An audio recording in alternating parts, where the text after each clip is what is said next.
Hello and welcome to Bad Hasbara. הפודקאסט המוסרי ביותר בעולם. Yes, the world's most moral podcast in all of the Olam. We are the world's most moral. I caught Olam. Caught Olam. ואמרו, Amen. Yes. Amen. Aren't they great? Amen. That's Speaking what everyone says. That's what people say when they tune into our podcast. They sigh. And they go, Amen. Man. I love it when they talk at each other and through each other, but never to each other. Because that's how real men communicate. Over each other. That's how we do things. We've Over each other. That. But actually, I mean, this podcast is so damn feminist. I mean, we're going to find out today how... 2 weeks in a row, Matt? 2 weeks in a row? 2 weeks in a row. You, ladies and gentlemen, everyone else, we deserve a medal for being a male podcast that has remembered that we also need to have women on it. We are hyper-conscious men. Oh, yeah. And when I say deeply conscious, I mean conscious of optics and branding. And self-conscious. Self-conscious, yes. Yes. And really, what more do you want in an ally than someone who is just constantly worried about whether or not they're good? And also, slightly resentful because of it. That's what real liberalism is all about. I mean, it's really the same thing women want in a male partner. Yes. Someone who's worried all the time. Someone who's has a deep-seated resentment well within their heart of all of the things when all they want to do is play video games, but what they have to do is be emotionally available. Yeah, and most of the time that they're able to walk that line and find that accurate balance of obedience over pouting and acting out. Keep the pouting and acting out to a minimum. Right. I mean, it has to come out sometimes. And shouldn't we be rewarded for being good most of the time? Our mothers never did, so it's up to you. That's right.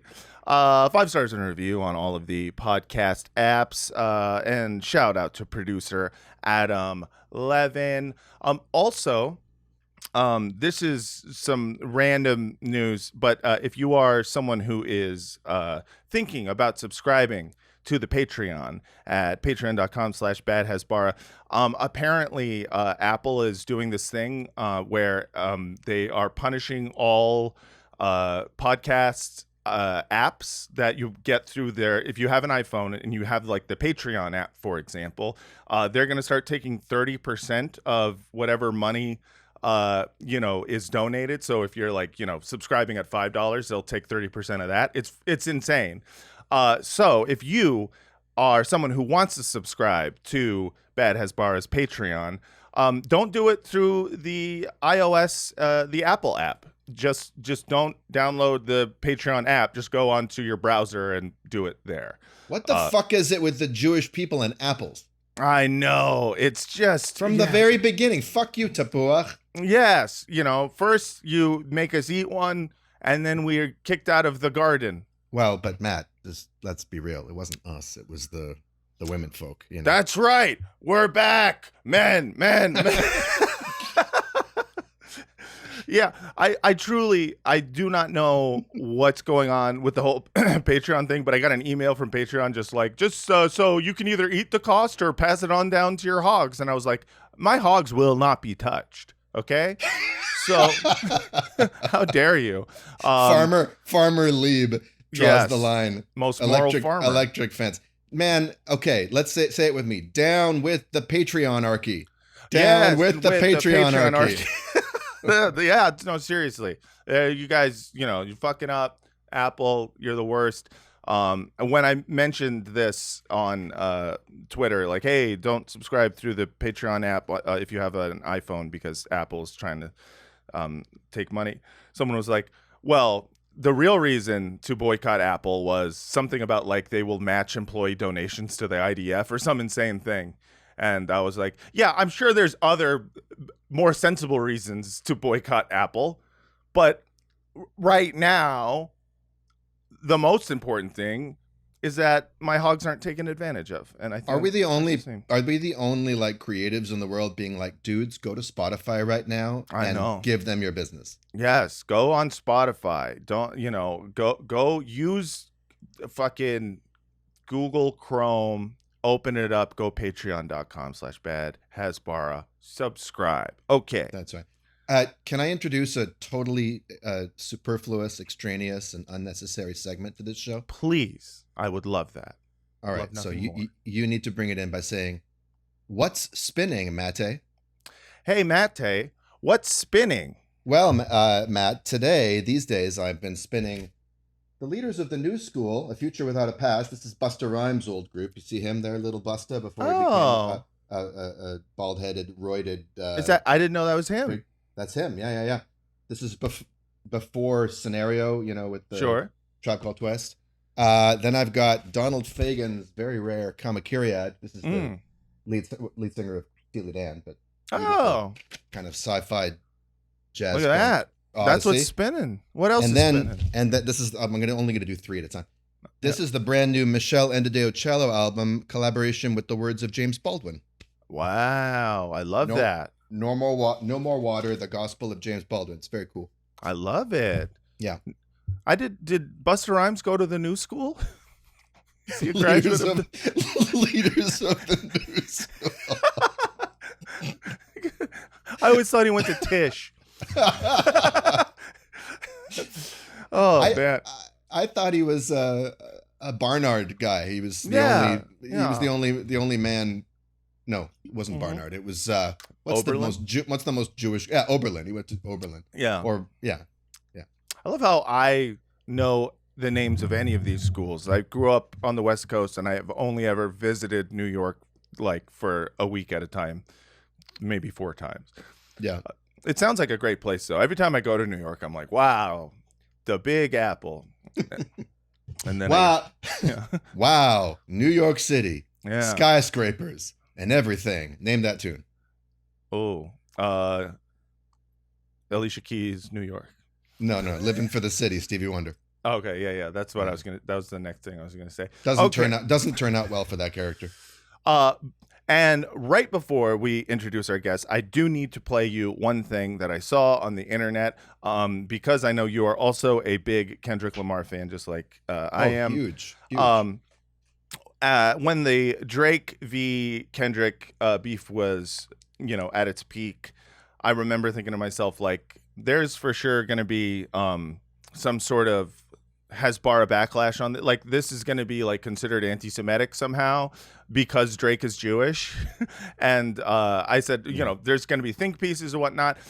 I know that those think pieces did happen. At some point we need to read them together, but I just want to play a video that someone sent us on Twitter of someone explaining how Not Like Us is anti-Semitic and how its anti-Semitic trope is also true. I'll just play it for you. This is it. Kendrick Lamar said to Drake, "You're not like us." That's actually the biggest theme in anti-Semitism. The nations of the world tell the Jews, "You're not like us." Yeah. Spiritually speaking, this is actually true. I'm sorry. Spiritually speaking, this is actually true. You just said it was anti-Semitic. But go on, please. Jewish people are supposed to be a nation of priests serving God, and that makes us different. When anti-Semites say you're not like us, it's because we're not fulfilling our true purpose. I love this. When anti-Semites say you're not like us, it's because they're right. Like this, Zionists have lost their fucking minds. Also, no way this guy's part of the priestly class. This guy's this guy's a Levite. No way he's a Cohen. Yes, he is not a Cohen. All right, now, but I got to play just a little bit more. It's time to stand up and follow the ways of the Torah. That's what this song's about. We gon' rise up, it's a brand new day. When the going gets tough, yeah, we follow your ways. Every day. I'm sorry. Boy. That song at the end, I first listened to it this morning, and I the sleep was still, in my brain, and I just could not follow. I was like, is that song in any key in particular? It's like a fever dream, that song. Well, you know me. I'm already trying to write "We Not Like You" in my head. You know. I know. Hitler on the beat, ho. Oh man. Anyways, love us some. No, hold on. Hitler on the beat, dog. Something, shake your ass up like an etrog. Ooh, wow. Okay. Yeah. Well, listen. Well, this will come out. Yeah, it will. And we'll have to put it in an episode as soon as we write it. It'll happen. Swear to God. But not today, folks. Not today. Because today, segue. We've got a wonderful guest, a great guest who is a writer, director of both film and TV, and a alumna of Sundance, someone who I think is fantastic, who I recently did a panel with for SAG-AFTRA for Ceasefire. Ladies and gentlemen and everyone else, welcome to the podcast, Rolla Selbak. Yay! Hey. What is up? I would love to just open by saying, with your flowery feminist opening, yes, that I heard, I immediately regretted my decision to be on this podcast. However, you're welcome. You're welcome. You're welcome, Sistren. Yes, exactly. However, I must say that Kendrick, why Kendrick lyrics are anti-Semitic, reaffirmed my trust. Yes, that this is indeed where I belong. Yes. I belong here. Yes, so thank you both so much. Thank Rolla, you know what I like about your name? Tell me. It works. If you invert some things, it works just as well. Sell a rollback. Works beautifully too. You know, you sell something back, you roll something back. Yes, I have to. This is obviously the anglicized version, right? Yes, it's an Arabic name. It's an Arabic name. It's Rolla Selbak. Yeah. Yeah. But I do love that point out. It's actually kind of fresh. Usually I get like, Rolex or rock and roll, like So I do appreciate adding that to my notebook of roster of fake names. How folks can make fun of my name. It's awesome. Well, I feel like Rolex is a compliment, if anything, like, right? Yes, that's not bad. It's a good watch. Yes, good watch. Good quality. Yes. Always on time, timeless, but always on time. So, Rolla, you are a filmmaker. You are a Palestinian filmmaker, and I can imagine that as a Palestinian filmmaker, as somebody who is in the entertainment industry, you probably have some thoughts about what the state of the industry has been like since October 7th. And this is something we talked about at the panel that we did together. And I wanted to just ask you about that. So how's the industry? What's the state of the industry right now in Los Angeles? Matt, it's we know healthy. It's the state of the industry. The state of the industry is Israel. Right. State. That's the state. Yeah, the industry state. But please, Rolla, please. That's my last interruption. No. What is this? I'm experiencing what you all have taught me. What I learned is, what's it called? Complementary. Cooperative overlap. Overlap. Yeah. Yes, that's right. Yeah, I love it. I mean, I think in general, it's ever since the strikes anyway, it's been very, we're all kind of questioning a lot about this industry, and we were already. And I think after October 7th, that kind of added an overarching layer of just how messed up actually this industry is, to be honest, and also how artists within the system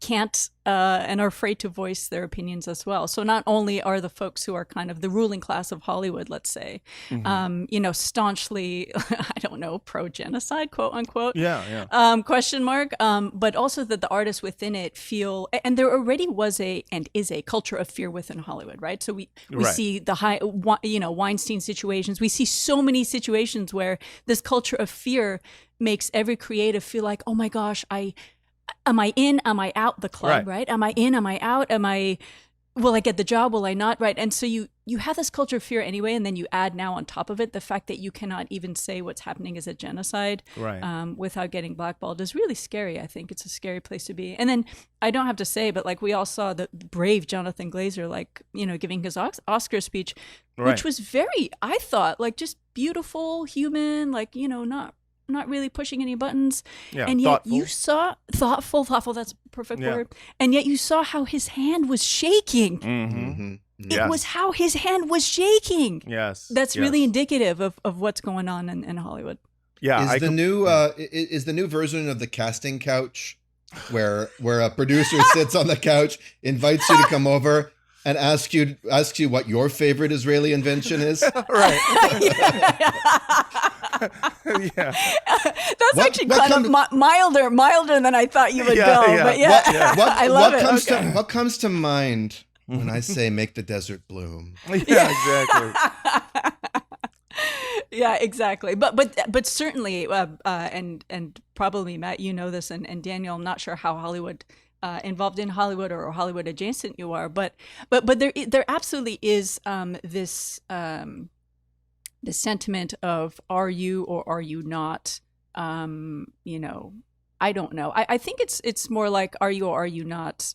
I don't know if it's pro-Israel or if it's like kind of are you going to say anything? I don't really know what their deal is. You know what I mean? But you've seen those letters like from you know big agencies and you know I stand with Israel and all that stuff, and you saw what they did with poor like Mahed Akhil, who's like one of the biggest. I don't know. Tell us about that. Oh, for real? Okay, I'd love to. Okay, I'm glad because I thought I was going to be repeating. That's wonderful. So Mahed Akhil is a huge agent, one of the biggest agents at CAA. And what ended up happening was shortly after October 7th, she made a post on Instagram, something about genocide. So she said the word genocide because that's what was happening. And it was very sympathetic. It wasn't anything, you know, just basically like, wow, I can't believe this is happening. Yeah. And so CA immediately was about to fire her. They demoted her from all the boards that she was on. And if it wasn't for Tom Cruise, who was... That's right. Who's her... Yes, exactly. Who's one of her... the biggest client. Yeah. So Tom Cruise caped for her and said, please do not, So instead they made her take all these like, you know, sensitivity like classes and like just really, really degrading shit, to be honest. Can you imagine the sensitivity class for saying something that can be perceived as against Israel? It's gotta just be Hebrew school. Leaders of the new Shul. Hey! Welcome. Yes. Oh, now we have a title for the episode. That's great. But yeah, like, I remember hearing that story. I didn't know that the agent's name. Mahed Akhil. Yeah. And it's crazy because I think around the same time, you know, you had clients, big name clients leaving CAA because of this tweet or, you know, the reaction to it, or, you know, just completely kind of new McCarthyism sort of thing going on, at least within, you know, this very specific thing, Hollywood agencies, right? Yes. And I think it was Aaron Sorkin who was like, he like left to go to like WME or some other agency and, you know, blamed it on anti-Semitism, just like total insanity. And the insanity that we've seen, you know, since the 7th has been, I think, so pronounced that you know, LA people, non-industry people have taken notice of it. But you, as a Palestinian filmmaker, you've been Palestinian since before the 7th. So I have. Yeah. How long's that been going on? Yeah. Tell us about that. What's up with that? What was the thought process in that? Yeah, exactly. When did you make the choice to have your existence be politicized? Do you remember working out the idea? Yeah. Yeah, exactly. But seriously, do you, you know, your experience before, you know, what's it like to be a Palestinian filmmaker in Hollywood? Yeah, I would say, I have to preface by saying, what's happening now isn't if you are Palestinian or not. It's if you are outspoken or not about 100%. Palestine. Sure, I will say sure. that. I really don't see much of a difference between those with a Palestinian background or not. It's those who are outspoken, brave enough to speak on behalf of humanity, and those who aren't. But I will say that I'll tell you my experience after October 7th, and then I'll tell you my experience before. So Sure. you remember CAA, right? Like we just talked about, one of the big three agencies in Hollywood. So I was part of CAA as well. And you notice I use the word was. Yeah. And it's because I was dropped. I was dropped by CAA a few months ago. Wow. Yeah, so I got dropped. Literally, it's not like I had just come off of pitching with Sony a TV show to Netflix and Hulu, like all those places. Wow. So it's not like I wasn't, active. Right. And so it was really, but it's so funny because I would tell my friends and everyone, I'd be like, I wonder when this is going to happen. I haven't got the call yet. I know I'm going to get it. Because I'm very, very vocal and active on social media, and it finally happened. So good riddance. Yeah. I mean, it's crazy the amount of stories that I've been hearing from people I know, because I come from a comedy background, so it's people who it's all kinds. There's people who are like industry, comedians who have writing jobs or or who are actors and stuff like that, or pitching stuff. And then comedians who do podcasts and drive Uber, it's like all kinds of, it's all kinds of people. And all of those are great. All of those are wonderful avenues. But you see the amount of people who just in the, in their regular lives are, the industry has not ever looked at their tweets and been like, hey, this is a problem. They tweeted Black Lives Matter. They tweeted about all sorts of different kind of what I would consider liberal movement politics stuff. Sure. And there, hasn't been a second thought. But then the amount of people who, as soon as they acknowledged the very real reality of the genocide going on in Gaza, who are not just fired, but first yelled at. Did they yell at you first, or did they just drop you? Yeah, no berating. They just immediately nice. Just call, quick, literally 30-second to 1 minute phone call. Never heard from them again. Wow. It kind of calls into question what in reality constitutes a really political tweet. If you actually think about it, is it that political to tweet "I support BLM" or "Science is real" or whatever? Right. Or is I feel like you'll know if it's political if there's an actual backlash. Right. Yeah. I mean, I agree for the most part on that, because it carries risk. Of course. And there's certainly things in I would say the liberal zeitgeist that are no-go zones. Right. Obviously if you're tweeting a bunch of racist stuff, sure, then that's a different thing. It's just like any kind of job. If your employer sees that you are someone who goes online and tweets a bunch of death threats to women, or incel shit, or there's a lot of stuff that they're like, we don't want to have anything to do with you.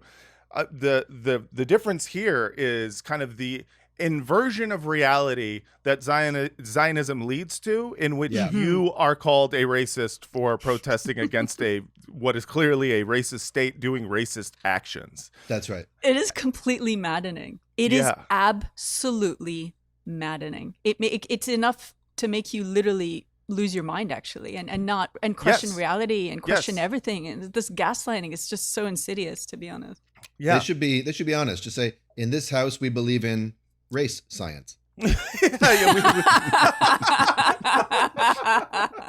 Trust the race science. Yeah, it is something that can make you lose your mind. I mean, not even facetiously. There is, I think people out there I know who have had some serious mental health crises happen due to just straight up the gaslighting, the gaslighting alone, just the, idea of telling you, all those, mangled corpses you saw are not real, or it's okay to do that. Yes. Yeah. Daniel, I see you snickering. What are you thinking? What's the pun? Tell me the pun. I don't have the formulation, but it involves the phrase gaslight chambers. Oh yeah. There's something there. There's something there. Yeah. We'll throw that out to the audience. Yeah. But I mean, but watch out. Okay. No, not in the comment section. Do it at home. Do it at home on a piece of paper. Okay. You don't have to workshop Daniel's pun in the comments, please. We have enough trouble getting demonetized already. Yeah. But so that has been your post October 7th experience. Now, did they say when they dropped you if there was specifically a post or a reason? No, they just kind of they cited the generic, like, literally it was a very, very quick phone call, and it was with all my agents, all three of them. Okay, like it was like this like phone call. Hey, I'm like, okay, I already know what's up. Wow. And 30 seconds to a minute, like super quick. Market reasons. Right. Bandwidth. Thanks. Goodbye. Yeah. So and that was it. I and this is like the thing about Hollywood in general is that whether or not you get something or don't get something, you don't find out why. They don't say there's no reason that they tell you why you didn't book some gig or why. It's just you don't find out about it or some generic market reason. So it just it leads you to this place of going like you can do this sort of McCarthyism without ever actually saying there's an issue. 100%. With your politics. That adds to the gaslighting that you talked about. But it's when you see, I forget what PR agency it was. It's a big PR agency where one of the head ones, right? That email like that, you start, things get uncovered, and like all of a sudden this email is like, if you have any clients that are like anti-Israel, like, immediately cut it off with them now. And that was uncovered. It's like, oh, okay. We're not going crazy. Like, this is happening. Yes, it is happening. And then also if you are someone who's, in the industry and you know people who are agents or managers and whatnot, they tell you all about these kinds of meetings, and they do happen. And, that's the thing about all of this is if I know a lot of our listeners will be like, it feels like something that would happen. It would make logical sense based on the way that these like Zionists who are not in the industry kind of justify all sorts of evil atrocities, that there would also be people who are Zionists in any industry being like, hey, we're going to do this to people. It's true. This is things, these are things that have been happening everywhere. Yes. Man, trope springs eternal. Yeah. I mean, the world is a fucking trope. Like, what the fuck? Oh, but there's no cabal. There's no conspiracy. Well, there is no conspiracy, but God damn it, if they don't make it seem like there is. Just a slight tangent, but of course I'm speaking, so of course it's a tangent. We should call it a tangent. A tangent, Who are some out and proud Palestinians in Hollywood? I know I can think of Hiam Abbas. Yeah, Hiam Abbas, Shireen Dabbis, who's an amazing director. She won the Emmy for Only Murders in the Building, I believe. Oh, wow. Okay, the silent episode, the non-hearing episode. So Shireen Dabbis is a big one. Obviously, Mo Amir, who has the amazing show Mo on Netflix, who they wrapped up season 2. Rami's not Palestinian, right? He's Egyptian. I believe he's Egyptian. Yeah. I believe he's Egyptian. Yeah. But still part of the fam. Dina Shihabi, who's an amazing actress and actually a really good friend of mine. She was one of the. She was in Jack Ryan first, and then she was the lead in Archive 81, another Netflix show. She was in a bunch. So she's an amazing actor.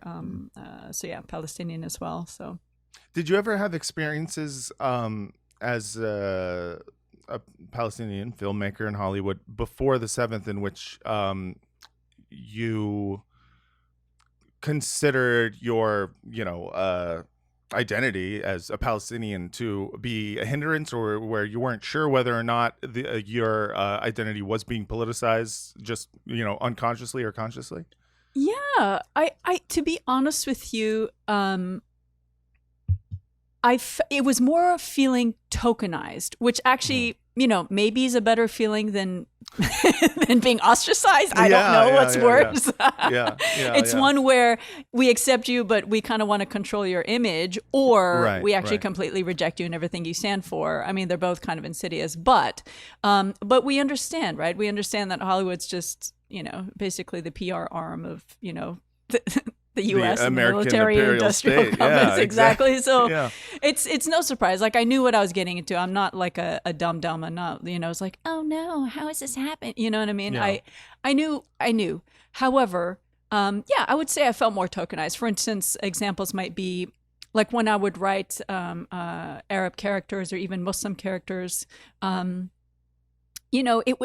notes I would get back, because the people who are giving you notes are not Muslim and they're not Arab. Right. And so what does that mean? That means that the notes are coming from maybe, on one hand, it's coming from, yes, we know what works on television. I have to give them that. Okay, that's their job, sure. But it's also coming from a very ignorant place.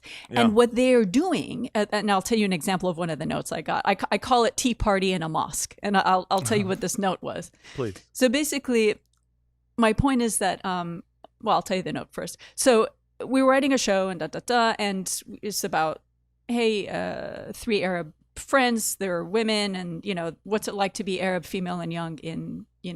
Mm-hmm. So that was the show, and we were writing it, and one of the feedback is, can we put one of the girls in a hijab when she's talking to her parents? I'm like, she's not hijabi. Totally fine if you are, but she's not religious. Like, what do you? Right. It's not no, for the visuals. I'm like, so are you ready? Mm-hmm. Are you ready? Started getting like, oh shit. Okay. This is, so in my mind, I tried to be positive. I tried to be like, okay, maybe this is more of an educational thing. I just have to let them know that this is not right. And if people watch this, especially of like Muslim Arab background, they're going to laugh at that. This isn't real. And then so they're like, okay, we want a scene where all the girls are together and they're having like a conversation. Maybe like a tea party in a mosque. I'm like, a tea party in a mosque. Okay. So I'm like, I'll say this. In Paris, I went to the Grand Mosque of Paris. Mm-hmm. Yes. And they have a wonderful tea lounge. Yes. At the mosque, but not in the mosque. It's right. It's of the mosque, but not in the mosque. Mosque adjacent, if you will. It is mosque adjacent. Yes. No, but my point is, and so maybe that's what they're thinking, right? Maybe to your point, Daniel, like maybe they had an experience once in Turkey or something. Right. They're like, I know. It's like, no. It's like, well, they think that when Arabs meet inside of a room anywhere, that it's technically a mosque. Yeah, exactly.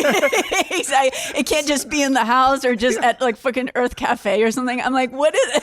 Like, it's crazy though, because it'd be like saying, it's a tea party inside of a church, and it's like, in which you mean in the church? Are you thinking of a cafe and or community center?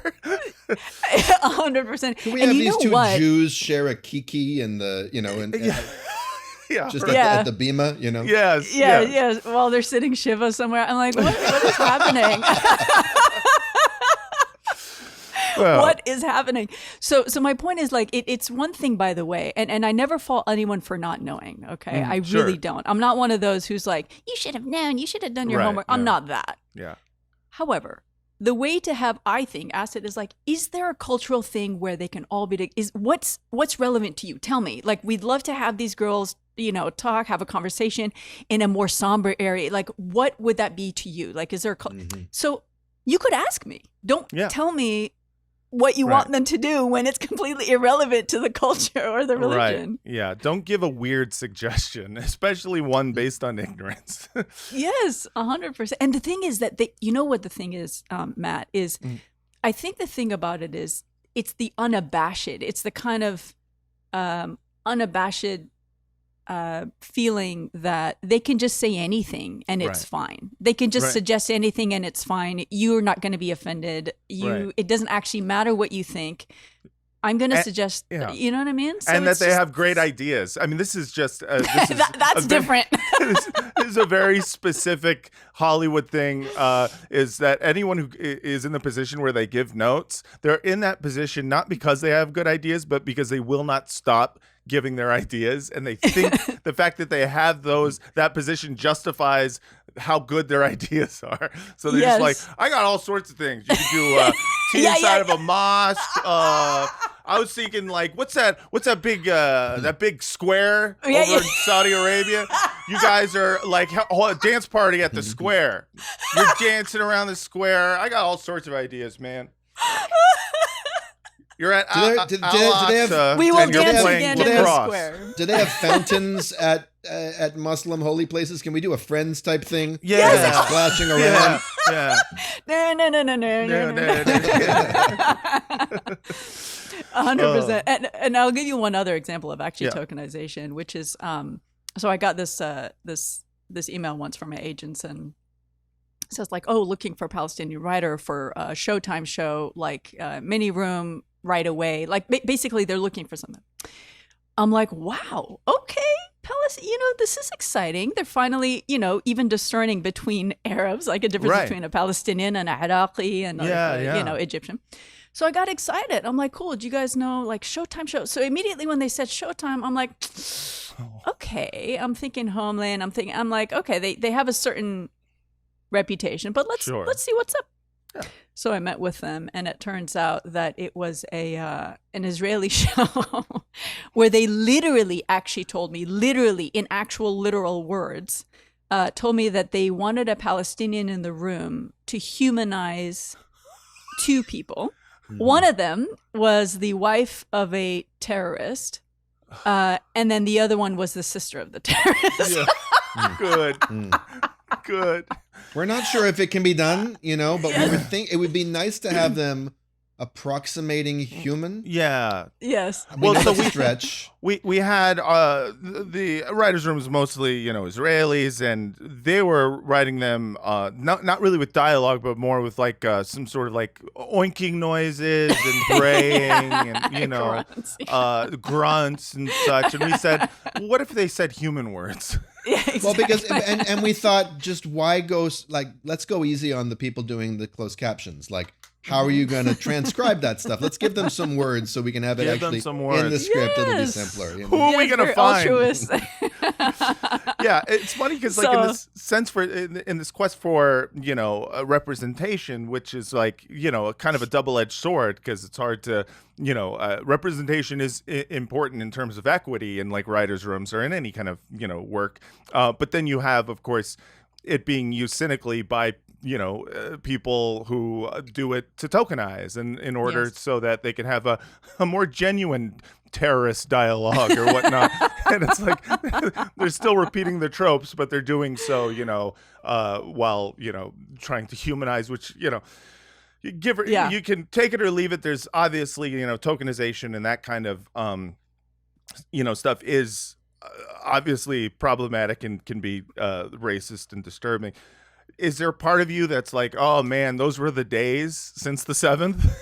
Oh gosh. You know what I mean? Where it's like, now people are just openly racist. You're just like, oh fuck. I know exactly what you mean. I do have to just for the audience to know, I did not take that job and would never. And I then declined, and I told them why I declined. So it wasn't like a no thanks. It was a very specific. So and they were like, thank you very much, CC. Every single important player in town. CC the mayor of Hollywood. Yeah, they're hard to work with. Yeah. Yeah. But no, I think, to be honest with you, I've been thinking about this a lot, not just within Hollywood, but just in general, like how cartoonishly villainous the U.S. characters, quote unquote, are now. I keep thinking, like, if the U.S. and if Israel was smart, they would actually go back to, something that seemed like they cared, and then they would, keep genociding anyway. Like, I thought, maybe they'd do the good cop, bad cop. If they were smart, they would immediately kick out Netanyahu, bring someone, quote, more center, quote, even though there's no such thing as a center Zionist. and just have them be like, "Oh, we understand. We're trying to be."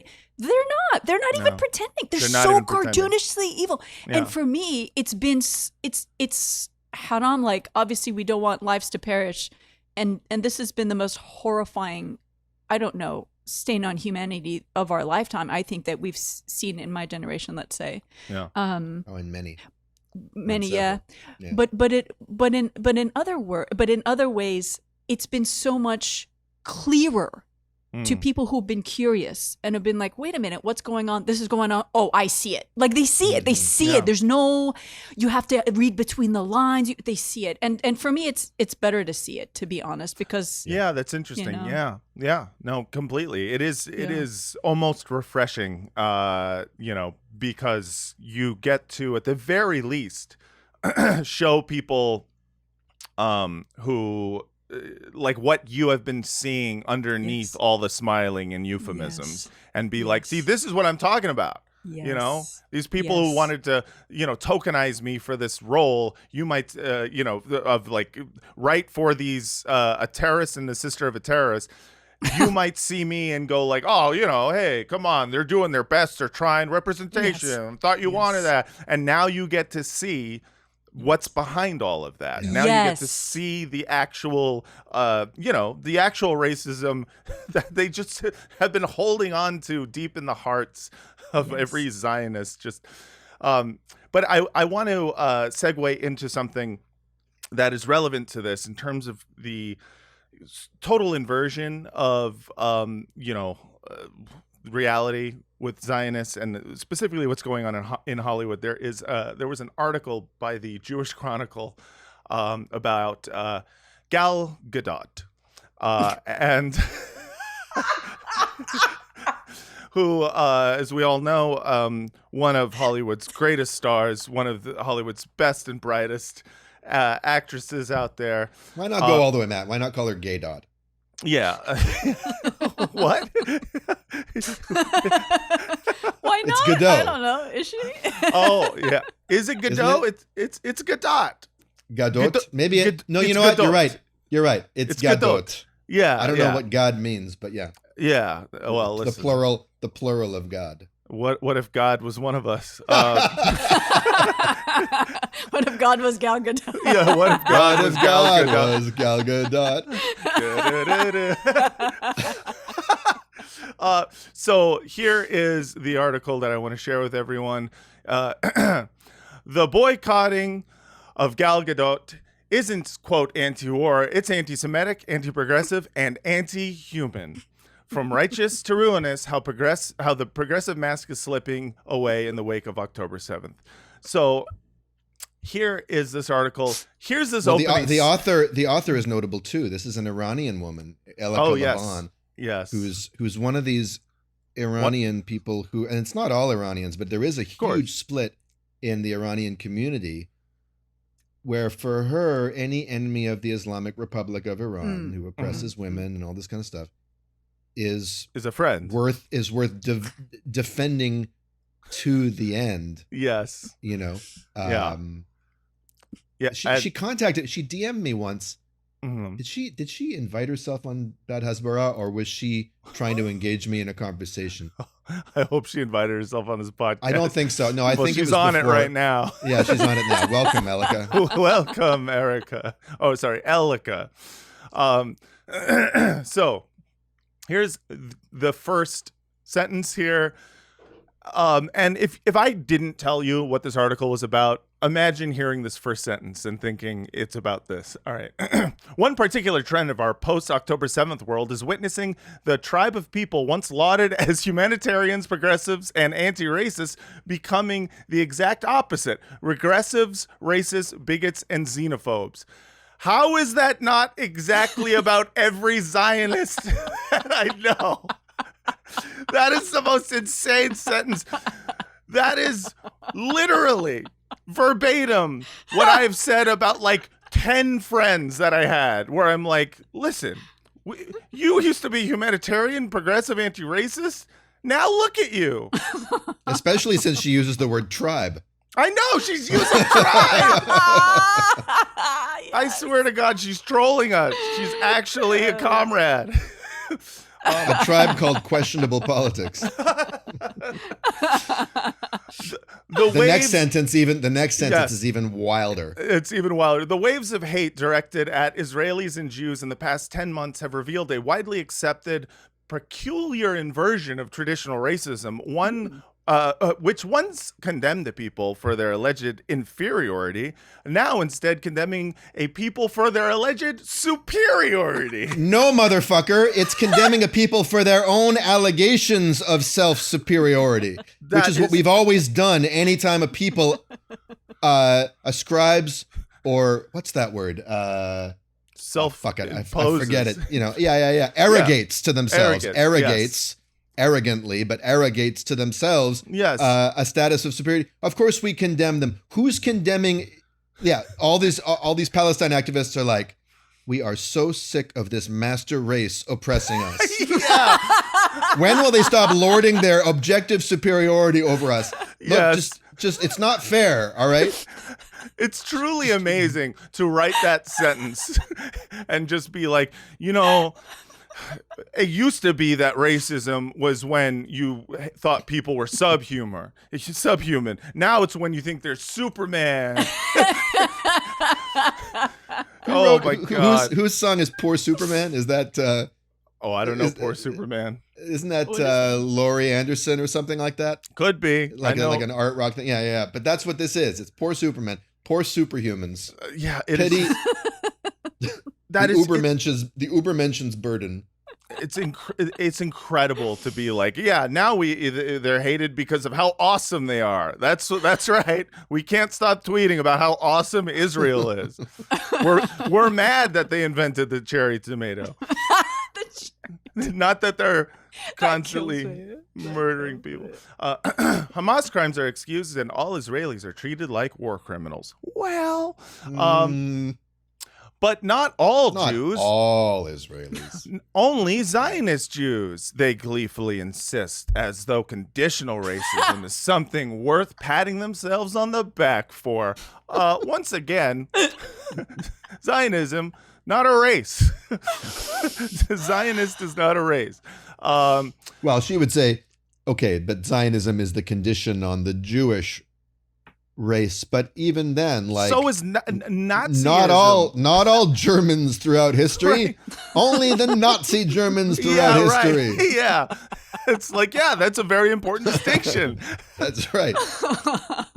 Insane. And also, not only Zionist Jews, but Zionist everybody's. Yeah, right. Zionist everybody's. Yeah, we don't discriminate. Although I wanted to ask you guys this. Maybe this is a good moment for it. Please.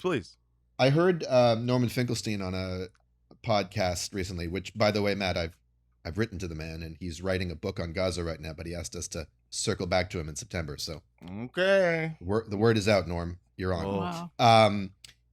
But he says he doesn't use the word Zionist anymore as a descriptor or an epithet. He says that word doesn't mean anything anymore. It applies to Herzl and Jabotinsky and Moshe Dayan and the founders, right? They actually had an ideology that they believed in. These people today are Jewish supremacists, and we should just call them what they are. And there's something I like about that. Sure. Because it's it evinces a kind of non-technical contempt for what the thing actually boils down to. Sure. There's no jargon in it. You don't have to argue about the definition. I'm not saying we should give up using the word Zionist, but I thought it was an interesting point. I have mixed feelings on that, because there was actually a point with me in which back when I was still kind of like grappling with my thoughts on Zionism in Israel,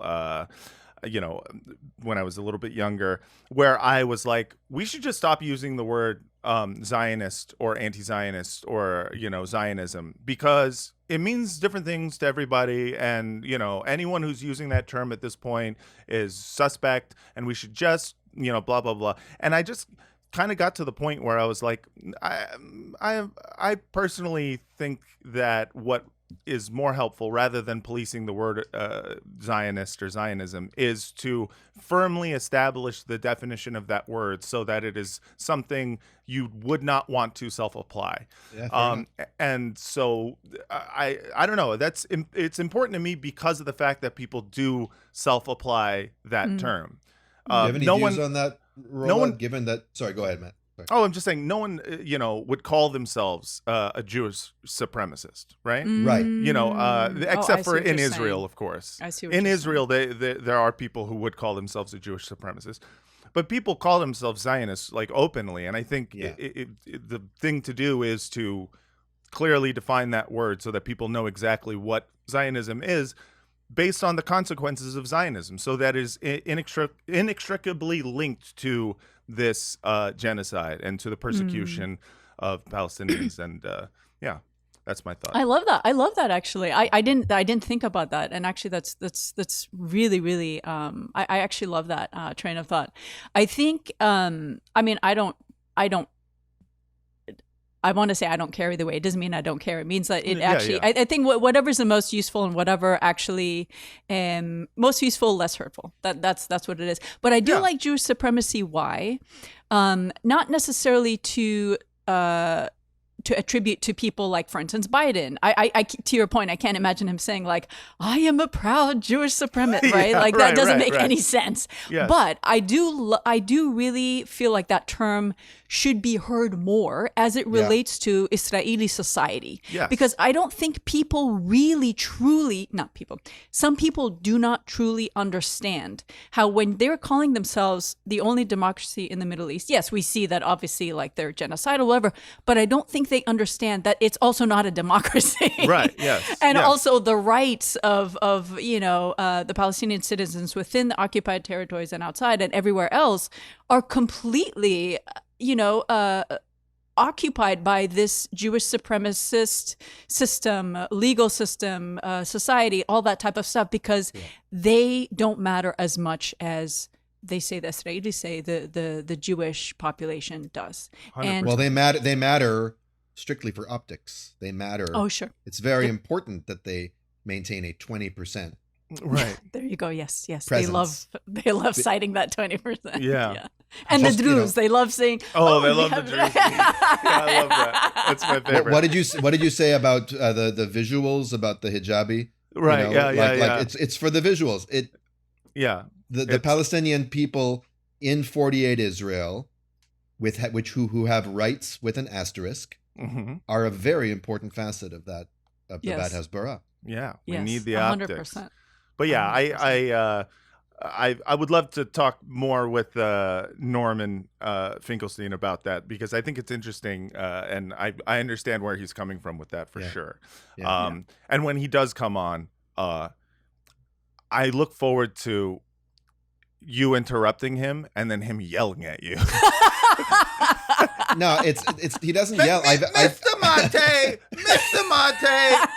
Mate, please. Mr. Matthewson, Exactly. Mr. Mate. Mr. Madison. Mr. Madison. You are so incontrovertibly dumb. I want him this. Oh, I love him so much.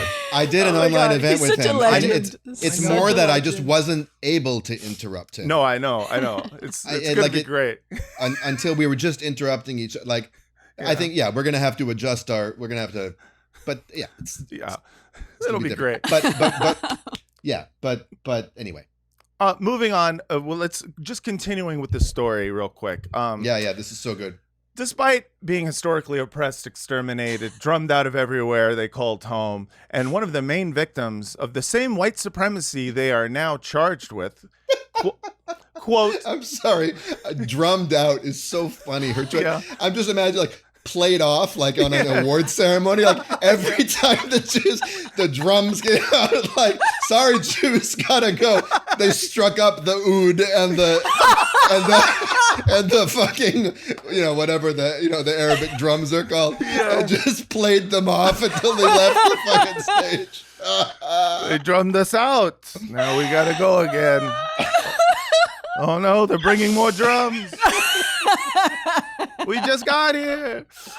Oh, Jesus. They are now charged with, quote, progressives and, quote, anti-racists have spun a new narrative that married every unconscionable attribute, stereotype, and malignment, yeah, into a cocktail of anti-Semitic hatred, accusing Jews of being oppressors and therefore unworthy of sympathy. Oh, Jesus. Yeah. Since 1,200 Israelis were killed on October 7th, we've watched as Jews and Israelis have been targeted by the, quote, humanitarians and the, quote, bastions of justice, and the, quote, anti-racists, all for the good of cause of, quote, liberating the Gazan people. Can you, I'm sorry, remove the quotes and what you have is a sentence about how humanitarians, the ICJ and ICC and UN and anti-racists are trying to liberate the Gazan people. Like, you remove, at some point, you got to be like, wait, this sentence, if the scare quotes are removed, it's about how we are being condemned by people who are anti-racist. Oh my God. Of course, any clear-eyed, common-sense individual can see there is no traceable thread between targeting Jews and liberating Gazans. True. Sure. I can see that. That's absolutely true. There's right. also no traceable thread between liberating Gazans and targeting Jews. Yeah, that's right. Right? Like there's no traceable thread between doing what we're doing. Yes. And anything, or what any clear-eyed, common-sense Palestinian or Palestinian advocate is doing. Yes. And whatever the fuck targeting Jews Yeah, means. they are not the idea that it's automatically targeting Jews is great, because then you get to invert it and say like, well, that's why you are targeting Jews, so that you can I mean okay, so yeah. I mean, I guess when Hamas puts an Israeli tank in their sights, right, and pinpoints its location, literally targeting Jews. That's targeting some Jews. That's targeting those Jews. All the Jews. You come for our, Merkavas. You come for all of us. If you're gonna shoot not straight. That's right. If you come for the king, you best miss. You best miss. But that is the genius of this insidious bigotry, finding a loophole to express its hate under guise of caring for humanity. Genius of this insidious bigotry. What is this, Lin-Manuel Miranda? In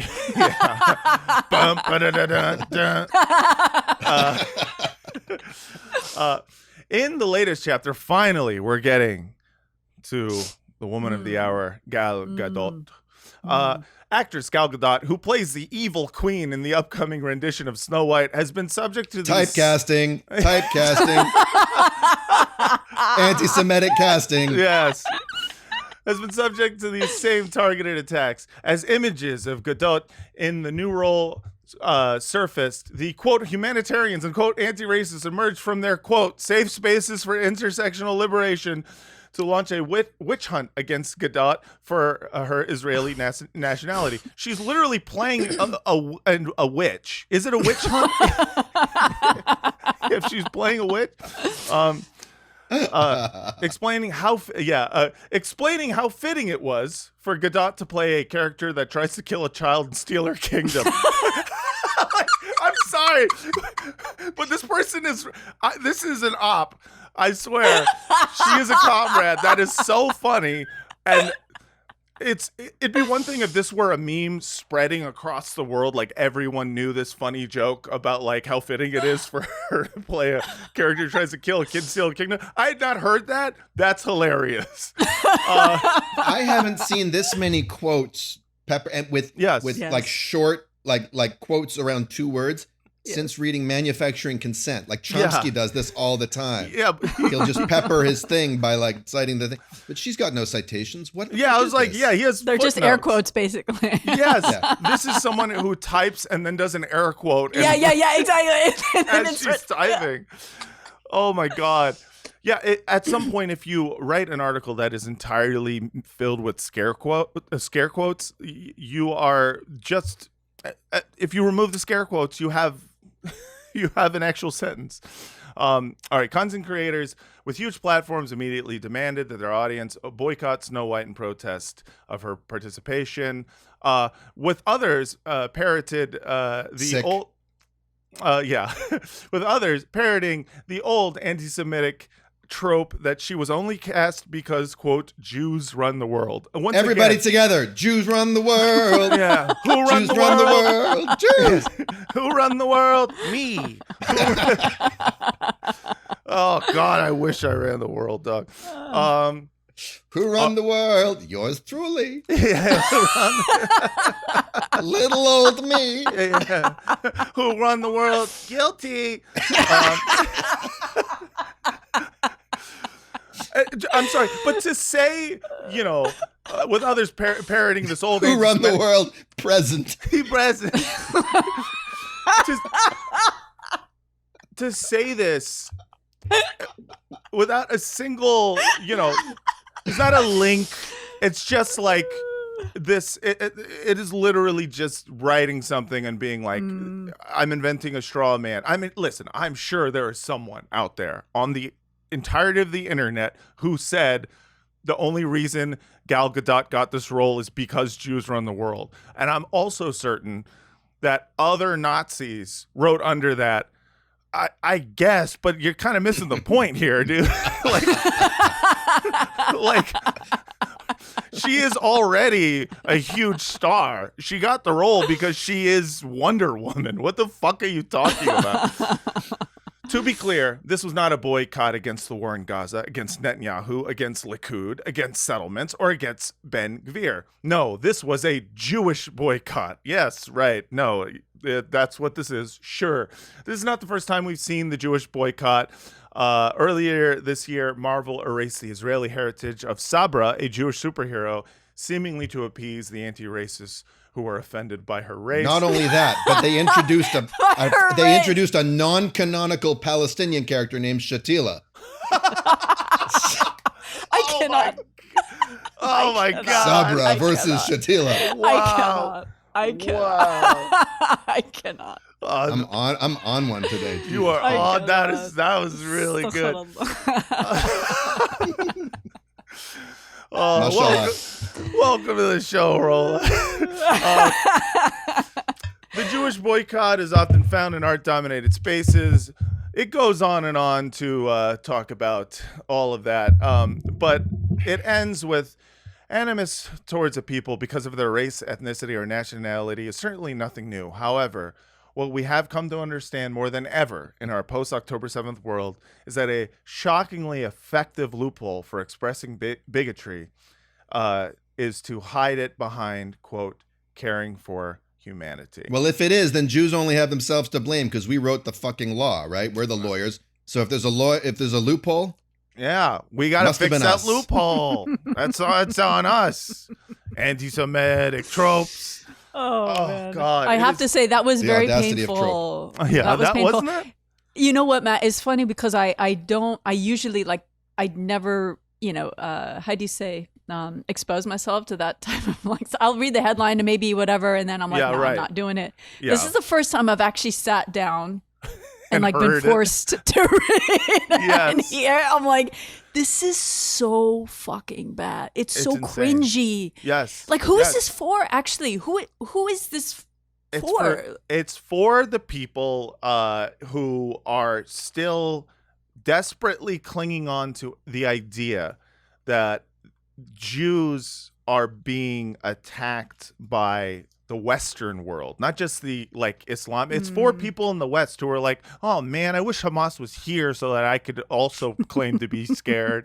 It's for people in the West to be like, oh, there's a secret Hamas hiding in every single, institution and every single liberal, meeting and every single protest. Everyone is Hamas. I see. It's Kristallnacht cosplay. Yes. We're living, it's like, I wish I'd lived through a pogrom. Yes. So now I get to pretend that the world... It's so sick. Yeah. It's sick. So sick. It's this addiction to victimhood is I don't actually... It's so disgusting, actually. Yeah. I don't even know. But thank you. This is important for me to see what's out there. Yeah, you got to know what the people are saying. And what publication was that, Matt? That was the Jewish Chronicle. Oh, okay. Jewish Chronicle, which is just call it the Hollywood Reporter, okay? Yeah, need to use the nickname. Remember that this is a comedy podcast. Sure, we're glib, but it comes from love. We're glibtards. It comes from humanity. We're hiding behind our humanity. We're hiding behind our humanity. Our loophole for humanity. Yeah. See, this is why I'm never sincere. This is, I don't want to be one of those people hiding behind caring for humanity. I want to be hiding behind just a wall of irony, so that I can live, with people not knowing that deep inside I am filled with pain. It's fun. All right, no joke. Before we go to commercial break, you want to hear the derivation of the word sincere? Oh no! Yes. Yeah, please. This is fascinating. Wow. Well, so then the word genuine is related to genuflect, right? Which is right. to kneel, right? Yeah, so sincere comes from, I think, the Latin, which is sin cere, 2 words. Sin is without, cere is wax. It comes from the days of marble making, where some marble makers, the cheaper ones, would smooth over the cracks with wax, right, to make it look more quality than it was. The real ones would leave the cracks visible, just like rug makers, Persian rug makers will leave a flaw or whatever, without wax, without any pretense of perfection. Wow. I love that. That's awesome. That's great. Awesome, hey, I learned something new. And I think our podcast is sincere in that way. Actually. Yeah. Certainly in one way it's sincere. Yeah, we're not earnest by any means. No. We're sincere. We are sincere. We're sincere, boys. Okay. We're going to continue this podcast. But first, before that, we have to take a little commercial break because, once again, my car is dead. So you're going to have to listen to ads. And if you listen to enough of them, then I get to afford a new car. Well, it's be a used car. But anyways, stick around. We'll be right back.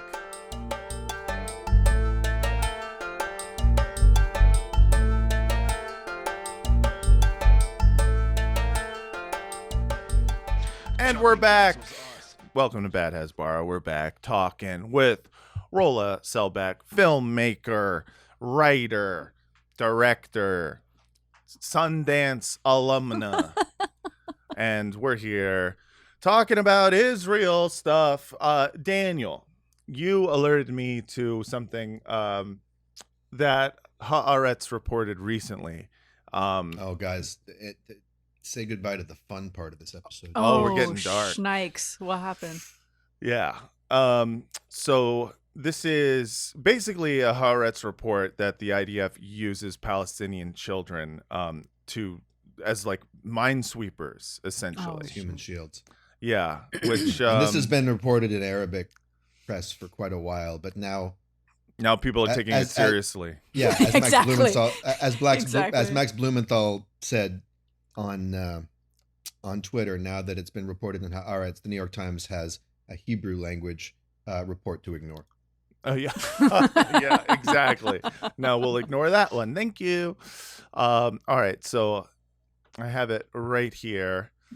And Haaretz investigations. Israeli army uses Palestinian civilians to inspect potential booby-trapped tunnels in Gaza. Now, Daniel, do you wanna read this? Sure. Okay. But not before I just throw out the idea of a booby-trapped tunnel, where you go into the tunnel and your grandmother is there. Your grandmother's there, chiding you and cleaning your face and telling you, learn to wipe your mouth or, blow your nose. Don't just snort. I'm thinking of mine. You don't eat anymore. Don't tell me it's a famine. All right. All right. At first, this is terrible. I mean, guys, at this point, the jokes are just going to be flailing attempts for us to keep ourselves sane. Right. This is incredibly dark and incredibly insane. This is important so people know when they say they're the most moral army in the world, they're fucking lying. That's right. At first, it's hard to recognize them. They're usually wearing Israeli army uniforms. Many of them are in their 20s, and they're always with Israeli soldiers of various ranks. But if you look more closely, you see that most of them are wearing sneakers, not army boots, and their hands are cuffed behind their backs and their faces are full of fear. The soldiers call each of them a shawish, an obscure Arabic word of Turkish origin meaning sergeant. No jokes to make there. Nope. Random Palestinians have been used by Israeli army units in the Gaza Strip for one purpose: to serve as human shields, louder for the Zionists in the back, to serve as human shields for soldiers during operations. Quote, "Our lives are more important than their lives," soldiers were told. The thinking is that it's better for the Israeli soldiers to remain alive and the shawishim to be the ones blown up by an explosive device. Fucking, it's just so, it's so insane and so explicit, this, if you wonder whether or not the state of Israel is Jewish supremacist, I mean, at this point, you're just lying to yourself, I mean, you can imagine an army not based on an ethnocratic supremacy doing this kind of thing. Sure. But it would be called a rogue, cowardly, bitch-ass army. Yeah. Just engaged in the dirtiest form of war. I mean, it would just be... They would be called Nazis openly by Nazis everyone. Openly. And we would all be like, yeah, that sounds like Nazi stuff. And ethnic supremacy makes it a lot... even more Nazi. And it makes it easier to do this. So the two aren't separable, actually. Yes. The description is one of many obtained by Haaretz. Some from... By the way, podcasters, everyone, just pronounce Haaretz correctly, all right? It's not Haaretz. It's not Haaretz. It's Haaretz. Let's just... You're more credible if you give it the right pronunciation. Some from combat soldiers, some others from commanders. The picture that emerges... In recent months, Israeli soldiers have used human shields in this way all over Gaza. Even the chief of staff's office knows. So all this bullshit about, when we're going to see these claims about, this is not policy and all that. Bullshit. Soldiers choose Gazans for the missions and bring them to the brigades and battalions operating in the Strip. There is pride in it, said a source who took part in some of the, quote, locating work. Jesus. Talk about headhunting. Yeah. The senior ranks know about it, the source said. The army has played innocent despite footage shown on Al Jazeera about 2 months ago. Like I said, Israeli soldiers can be seen dressing Palestinian detainees in uniforms and flak jackets, putting cameras on them and sending them into badly damaged houses and tunnel entrances with their hands bound by plastic ties. Jesus fucking Christ. Oh, man. The Americans are... Yeah, go ahead. No, I just say it's like I have nothing to comment on. I just the images alone of if you've seen these, they're just like so brutal to watch, and just the level of rank evil that I've been seeing on a regular basis. Oh, it just really fucks with my head, bro. That's what I'm saying. It's fucked up. Rank evil and ranked evil at all these different levels of command. We're number one. That's Israeli. So. Here's an interesting sentence that's not really backed up by anything. The Americans are furious. Quote, not quote, comma. Though Vedant Patel, and he deserves a whole segment all to his own, this poor unfortunate fuck, a State Department spokesman has said that the Israel Defense Forces is investigating the incidents and that the evidence in the videos does not reflect the IDF's values and violates rules and regulations. Well, let's start with the Americans are furious. Yeah. What's your evidence for that? How do you know? Because they leaked something about how Biden called Netanyahu a meanie, a mean dog-faced pony soldier. Yeah. The Americans are furious. I mean, at this point, and then this bullshit about the IDF is investigating and it's not consistent with their values and it violates rules and regulations. Well, what is allowed? That's your regulations. What is your values is what gets done on the regular, and the rest of the article makes clear that it's not even true that it violates these rules. And I'm sorry, but like, oh no, go ahead, please. Oh no, I was going to say that, and it's really hilarious how it's the fact that the Americans have said that, this isn't IDF's values, and the IDF hasn't said that, but the Americans. We know them. You don't know them like we know them. Yeah. We know them better than they know them themselves. It's like some country song, like he's not that bad. Like right, yeah, and I'm just sorry, but like the idea that it's like this does not reflect the the values and the morals, and it's like what your actions are consistently is your values and morals. You can say that it's against the rules or whatnot, like technically, but when it is just not only allowed to run rampant within the military and society, but when it is exposed and what they do is have, a big public meeting where they debate whether or not it is moral to do, rape or to victimize Palestinians within this society, you just go like, okay, so this feels very consistent with your values. You can pretend that you have rules against it, but at some point, like, we need to throw out the idea that any of these rules or any, of their purported morals are anything but just window dressing.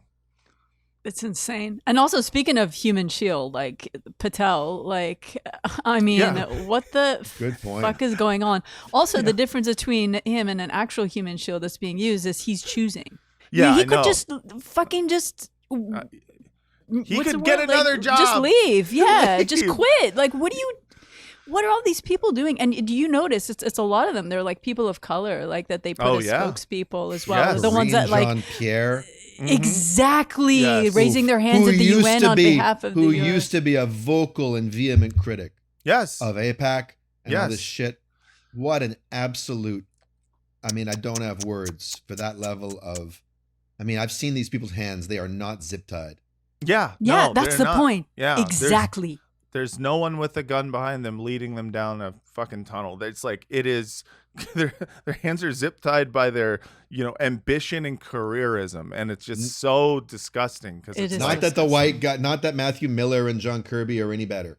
No, yeah, I'm talking about all of them. It's just when it's a person of color, it's always added with that a little bit of the liberal flair. It's kind of the way that like we're being told that caring about Palestine when Kamala Harris might be president is racist or something, and you're just like, God, you guys are so full of shit. I can't even argue with it. 100%. And I will say, and I know you're going to continue to read the article, but it's fine. But not only is the have the human shields been used, Palestinians used as human shields just obviously within this genocide. I mean, this been decades. Like we say it, we document in the West Bank, they literally commandeer people's homes, force them to stay in the home, and be like, this is now a military outpost. Okay, well, you're putting everyone in danger all the time. Palestinians are used for cover all the fucking time. We say it all the time. Yes. Okay, now Haaretz says something like, let's say, 10 months late, but I don't even understand, actually. I don't really know. Haaretz always says things a little late after smearing the people who said it earlier, but but to give them props, it's decent investigative journalism. Sure. It's good. That's fair. It's as good as you're going to get in the Israeli press, and if there's one advantage of having a free press, there should be at least a newspaper that's doing this kind of work, and this is an important document. But at least guys, Israel has the dignity and decency not to turn the human shields thing around and accuse the Palestinians of doing it and use that as a pretext for decimating and annihilating them. At least they wouldn't. At least they would never do that. No, they would never. America sasays it's against IDF's rules and regulations and their morals. America says. So America quotes. I love Israel says, and Israel says it's against the State Department's morals and values to allow it. So, exactly. Yeah. If I'm such a murderer, then how come there's laws against it? If I'm such a murderer, then how do you explain this $20 billion arms shipment? Right, exactly. Yeah, well, I'm so in bad. addition to the 14 billion earlier this year. It's crazy. Yeah. Crazy. Yeah. That's our country. All right, quote, when I saw the report from Al Jazeera, I said, yes, it's true. A combat soldier in a conscript IDF brigade who took part in the use of Gazans as human shields told to Haaretz. And then I saw the IDF's response, which totally doesn't reflect reality. Yes, but it reflects their values. Yes, okay? And that's the more important thing to reflect. Exactly. It's done with the knowledge of the brigade commander at the least. Jesus. And then some of the soldiers' comments in this article have also been told to the NGO breaking the silence. Yeah. Shovrim Shtika. We might want to have someone from there. I know. We need to reach out. Yeah, another Israeli organization doing good work as you can do in that context. Yeah. The soldier said that to the IDF, it's not a one-time something. Matt Lieb turned the page too soon, so he doesn't want you to know. They know that it's not a one-time incident of a young and stupid company commander who decides on his own to take somebody. Yeah. Yeah. But think of the young and stupid people that, and we're going to see later in the article how these kids are gaslit into overriding their natural objections to this. I mean, they are hostages of their own fucking army. Not that they're not morally culpable, but still. There is also evidence that in some cases, minors or the elderly are used. There were times when really old people were made to go into houses, one combat soldier said. If the Palestinian knows Hebrew, that's an advantage for the IDF. When Gazans are used in buildings and tunnels, they need to report to the forces outside. As one soldier put it, Palestinians are told, do one mission of a shaft, a tunnel shaft that is, and you're free. Yeah. I mean, it's just tough. Yeah, it's just completely insane, and this is the people we keep giving money to. This is the people that I'm getting into fights with my friends about. These are the people that they're carrying water for. This is what pisses me off about all this shit. Is you just like how many fucking arguments I had to get into with people where I just listen to them just spouting off the same fucking talking points that I've heard my entire goddamn life, and I'm just like, I'm going to assume that you just don't know anything about this, so I'm going to give you some time to, like, you're a thoughtful person, you're going to start reading some shit, and then eventually you might come around to it, give me a call, hey man, I was reading about this, you're right, they're kind of crazy out there, and instead you just have people continuing to carry water for these total fucking psychopaths, and I just can't fucking. Matt. What's up? What? Bro, what's up? If you want Trump to win, then say that. Otherwise, wait, I'm speaking. Sorry. You're right. I don't want Trump to win. I'm gonna let everyone else speak, especially the people speaking who have had the microphone for the last 11 months. Your sanity is problematic. My sanity. By the way, that feeling that you have right now, and that we all have, I think, on this podcast, and people probably listening, I'm assuming, there's an Arabic word for it.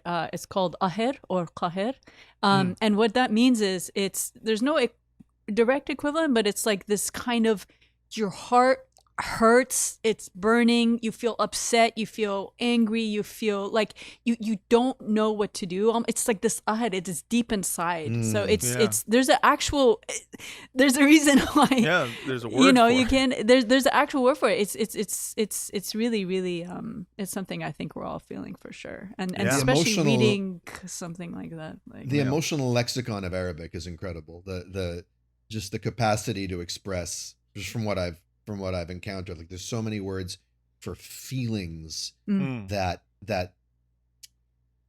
English is kind of insensate to, like where we have our kind of standard kind of therapeutic language, but there's a poetry to being able to name these very specific things that the world actually evokes. I feel like being not just like a white American, but also like a white American Californian I'm like emotionally disabled in terms of descriptions of my own feelings, because I have like 5 words. It's like bummed, fucked up, that's sketch, that's chill, stoked. stoked, and that's what's up. Like, like those are all I got. That's your range? That's my range. Like 6 things that I'm feeling at all time. Well, and to be fair, I don't think there is an Arabic equivalent to that's what's up. So, I mean, there's that. And I'm like feeling right now something in between like sketched out, bummed, and that's what's up. And it's like, it's like, I don't know how to describe that deep in my heart, man. I need to learn Arabic. To continue. Still, even though some Palestinians are required to remain with a unit, quote, only for 24 hours, others wind up staying for 2 days or even a week. When you're inside this thing, you don't know how to say what's okay, the soldier said. What's certain is that it's a horrible feeling. That's quite a sentence. When you're inside this thing, you don't know how to say what's okay. Yeah. I mean, that's what's up. Thing, you don't know how to say what's okay. Yeah. And that's inside all systems of oppression and dehumanization. When you're inside of it, when you're incentivized not to speak out, it actually shuts down the brain's faculty to even object. You're being gaslit every single moment. Once again, I am not trying to... Not excusing it at all. Not excusing it, but it's, same as it ever was. The people making these policies are not the ones who have to carry it out against their own souls. Right. And it's also like this country of people who have been gaslit into doing this kind of shit or ignoring it or justifying. Yeah, and it's also just like, I don't want to hear another word from people claiming to give a shit about Jews, I don't want to hear another word from any of these, fucking shills who are claiming to give a shit about Jews as Jews. They're just like, I care about anti-Semitism and the safety of the Jewish people. And I'm like, you are actively contributing to the continued mind fucking of a generation of Jews from a very specific country. And you're mad that, I'm mad at them as a Jew and I'm mad at the government that's put them in this position. And yeah, it's just fucking, okay, there you go. There's a lot. There's a lot of slides. So if there's like a most important slide, you let me know, dog. The one that I highlighted. I mean, here we have the IDX spokesperson's unit commentary, which we don't even need to read. But upon receipt of the request, the allegations were forwarded to the relevant authorities for review, which is the janitorial staff.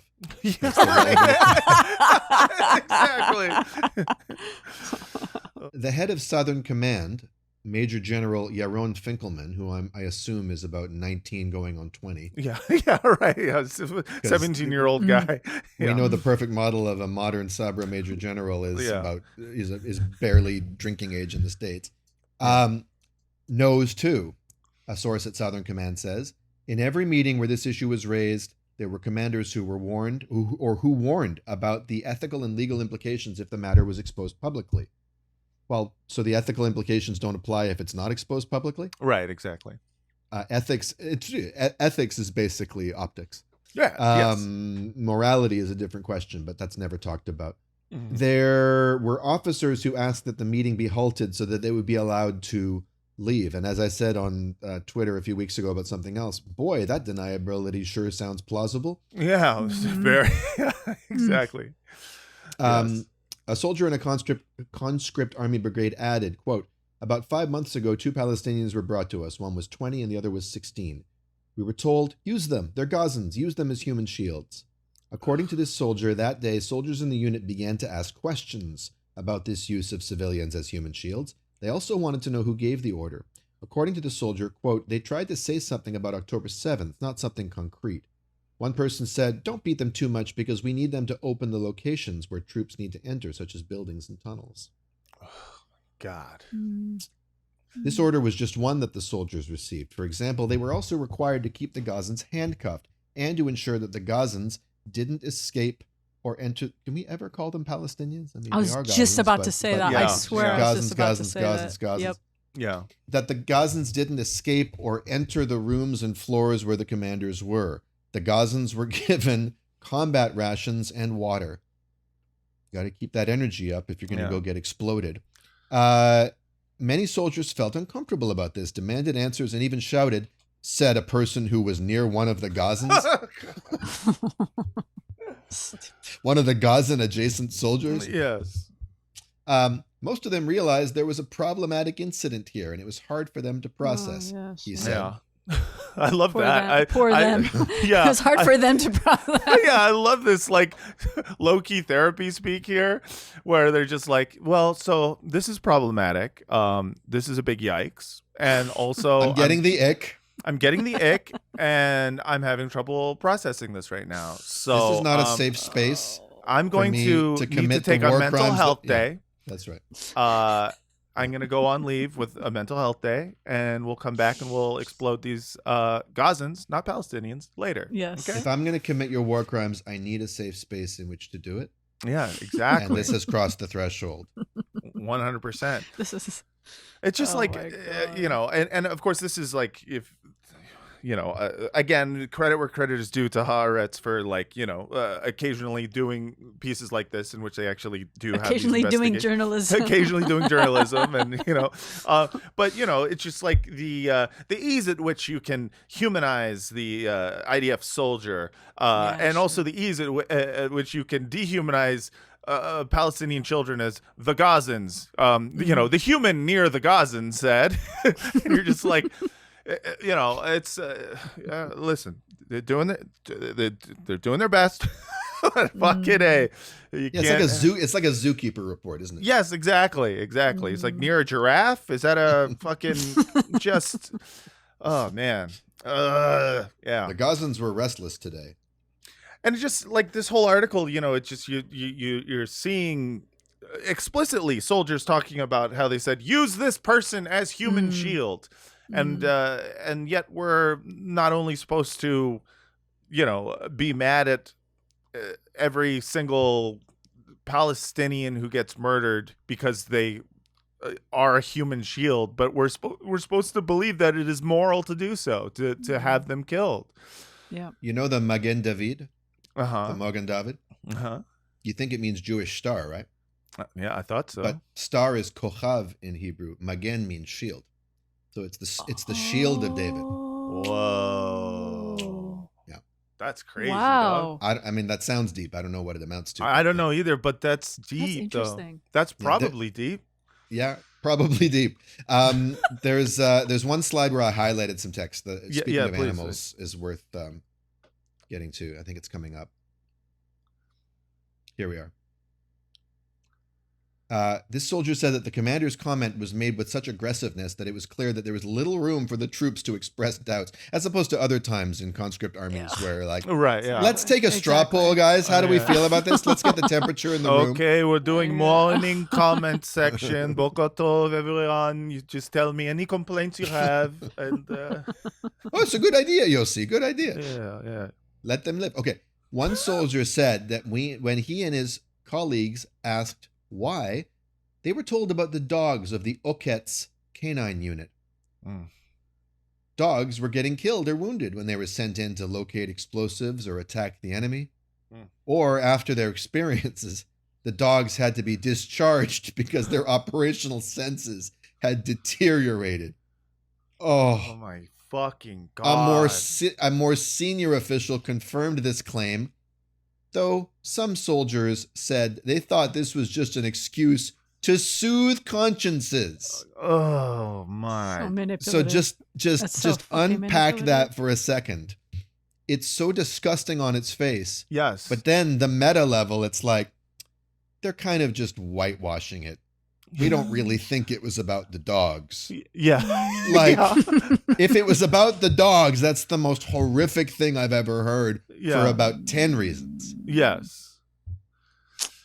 Yeah. That's just so insane. We just fucking, even the dog, I can't even, listen, guys, I'm having trouble processing this. I hate to sound like an Israeli soldier, but this feels problematic, and I'm having trouble. Do you need to be discharged from apparently the the dogs found it problematic too, right? I can imagine. Their operational senses had deteriorated. Yeah, whatever the fuck that means. Yeah, whatever the fuck their operational senses.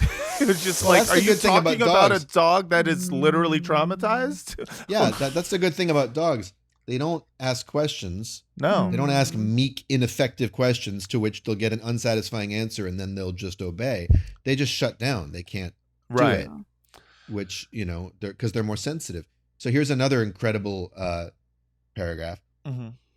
Either way, many soldiers still have harsh feelings. Yeah, they're mad. They're big mad. Sure. Yeah. Sure. They're not ready. They're not ready to make nice. Yes. You keep quiet and try to convince yourself. You ready for this, Rolla? Yalla. Okay, let's use them.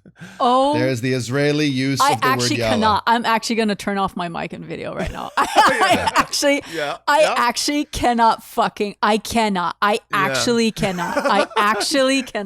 You literally cannot. You know what's crazy is like oh my God. Yeah. Okay. You haven't seen me this worked up through the whole article. Like human shields. I'm used to this, Yeah. The fucking audacity. Just yalla okayed by an Israeli fucking soldier and a Haaretz. Now, just a little fact check. So in Israel, yalla is used in a lot of different ways in Israeli Hebrew. Most of all, impatience. Like get on with that. Israeli Hebrew, what do you mean? that's not an Israeli Hebrew word. I know that they've co-opted it. So they co-opted it. Yeah, so they've co-opted Arabic. It's not an Israeli. They've co-opted Arabic. Exactly. So, because it means "oh God," right? It means "oh God," but it's used to mean "come on, get on with it. I'm impatient with you." Is it ever used that way in Arabic? Yeah, that's what it's used for in Arabic. That's the number one. That's the number one. It's like, let's go, come on, You're trying to hurry someone up, or it could be, let's go, come on. So it's actually used in the same exact context. As Arabic, it's like if you're watching a fucking movie about the Nazi invasion of fucking Poland, and they're just like, oh, I'm schwitzing over here.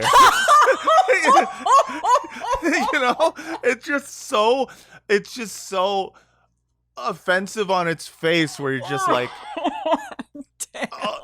you at the very least would like hope that in your ethnic hatred and your patriotism, that you would at least try to like freedom fries this and take the Arabic out of the language, like decolonize Hebrew. Dude, Hitler in his bunker in the downfall scene, waiting for his trembling officers to give him the lowdown on what's happening on the various fronts, and they're stone silent, terrified, and he goes, "No." Oh yeah. Yiddish, yes. Yeah. Dude, it's just crazy. It's like, yalla, let's genocide. Amazing. Yalla, let's genocide these Gazans, quote unquote. I actually cannot. Yeah. That's a strong contender for the title of the episode too. I loved Leaders of the New Shul. Yeah. but Yalla, let's genocide. Strong runner up, I think, at least. Oh man. Oh my God. Oh Yalla, my God. okay. Let's use them. I mean, there's, I think this is one of the reasons why in which people have described this, moment in time in their life as like the moment where they felt the most crazy. Just because you just see shit like that where you've got the number one, proliferators of the human shields, as a reason for doing, genocide. Like, well, we have to kill civilians. They're human shields. Yeah. Doing the human shielding, like being the ones who are actually making Palestinian people into human shields, is just like, yeah, of course you're going to feel crazy. Of course you're going to go insane, because you just have to be told over and over again that you're wrong about this. And you have to be told that, in fact, speaking out against it is something in which you will get dropped by your, agents or managers. I mean, it's enough to make a person, not me, but some random person, DM Hasbara, the Houthis, the Islamic Republic, and just with one word, Yalla. Yeah, just Yalla. Let's go. I just DM Hassan Nasrallah Yalla. Yalla Nasrallah. Yay! Oh my God. Yeah, just holla at Nasrallah about about a Yalla. Yeah, holla. Damn it. Holla at Nasrallah about a Yalla. Yeah, I love it. So much there, so much depravity.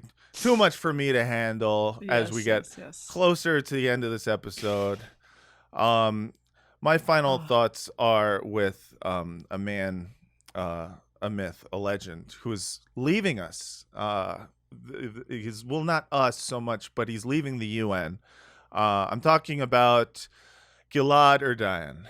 Don't tell me. Gilad. No me diga. Yeah. He is officially, I think his UN term is expiring as he's the hanging ambassador. Up his yellow star. He's hanging up his yellow star. He's hanging up his baby shredder. You might remember him as the guy who brought a tiny shredder. And go back and watch the Emma Vigeland episode if you want to see footage of that. And he put in the UN charter in in there. That was insane. Where did he even get that? That's what I want to know. Dude, like, that's my favorite thing. Who makes it? The tiniest shredder. And he stole it. He stole it from a little, like, you know, Lester Freeman on The Wire makes those little dollhouse miniatures. Yes. Someone who makes one of like boring offices and with all the appliances and shit. Yeah. Made a baby shredder. It was working too. It worked. Yeah, it worked. You know, it took a couple of tries, but he got he also printed a mini UN chart. Watch the episode. It was so cute. It was so cute. Yes. So he is leaving the UN. His term is expiring, and he is also he's not going to be staying around in New York. I think he was offered like some other ambassadorial gig with DC, in fact, which I love that he gets to just continue being a diplomat despite being so disgusting.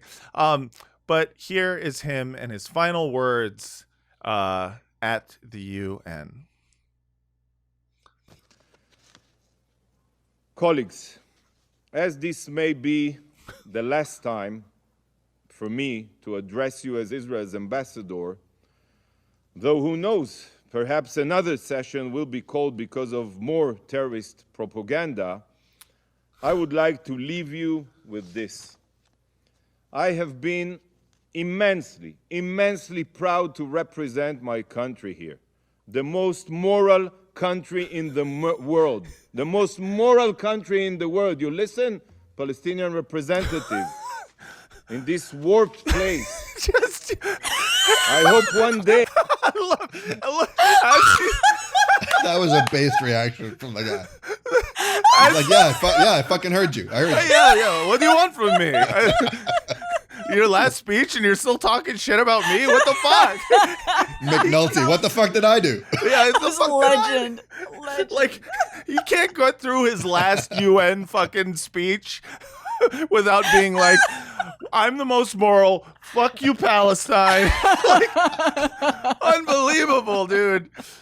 This is, I don't know. This is a very specific reference. It reminds me of Michael Jordan's Hall of Fame speech, where he just talked about all of the other basketball players who he had problems with. That's right. Yeah. He's just like, he's so bitter. It's like, dude, you're not in The Hague right now.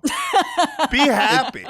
It's got some real Sam Jackson and Pulp Fiction energy to it, too, as well. And you will know that I am the most moral hitman in the world when I lay my vengeance upon thee. And then he just puts something in a baby shredder.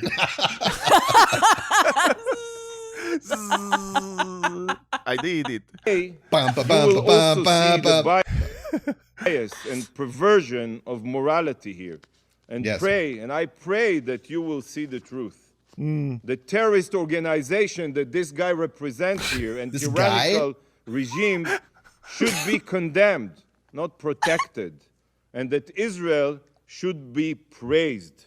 We are today the vanguard of civilization. We are the vanguard of civilization. But until then, Am Israel Chai. Thank you, Mr. President. P.S. Screw you guys. I'm going home. I'm going habayit. Yeah. I'll teach you another word in Arabic. It's the best reaction to anything that you want to dismiss. Mm-hmm. It's called tuz, which means tuz. Tuz. Tuz. Yeah. Tuz. Yeah. Perfectly said. All right. Tuz. Yeah. So you can use it anytime. Tuz. Yeah. Tuz. I like it. That's how I felt about that. Did you see the Palestinian guy's face was like unbothered.com? He's like, he's like, all right. It was just wonderful because he's just like, he's taken, I guess it's not really strays when it's Israel. I was going to say Palestinian guys taking strays, but no, he's like, yeah, me again. Me again. I get it. Yeah. For my customary Ghostbusters reference, it would be the same one we always do, which is, I'm going to fix you, Venkman. Yeah. I'm going to miss him. Yeah. I'm going to send him a nice fruit basket. Well, a nice basket of pomelos. Yes. And cherry tomatoes. So, from the most moral country on earth, the vanguard of human civilization. I love vanguard, by the way. He's just like, just so you know, everything to the, everything to the east of me, not civilized. We got to kill all of them, right, guys? Anyways, can't help but be racist even then. That is been a pod, I believe. Rolla, thank you so much for coming on. Thank you, guys. And talking to us. Where can people find your work, and where can people, find you and follow you on social media? Yeah, sure. I'm on Instagram, Rolla Selbak, and rollaselbak.com if you want to take a look at any of my stuff. But yeah, those are the two. And then I would love to just quickly plug something that I launched earlier this year. It's called the Safina Filmmaker Project. It's specifically free initiative for Palestinian filmmakers or Palestinian projects through free workshops and creative mentorship and stuff. So if you want to find out more, if you're a Palestinian or know a Palestinian filmmaker or working on a Palestinian project, go to safinafilmmakerproject.com and check out all the free workshops and services we provide. Absolutely. And the links will be in the show notes. So please check that out. Patreon.com/badhasbara, badhasbara@gmail.com. All right, everyone. Daniel, take us out of here. You set me up, all right? Thank you guys so much for listening. And until next time. From the river to the sea, hooray for Hollywood, sarcastically. Oh, I like it. Jumping jacks was us. Push-ups was us. Krav Maga us. All karate us. Taking Molly us. Michael Jackson us. Yamaha Key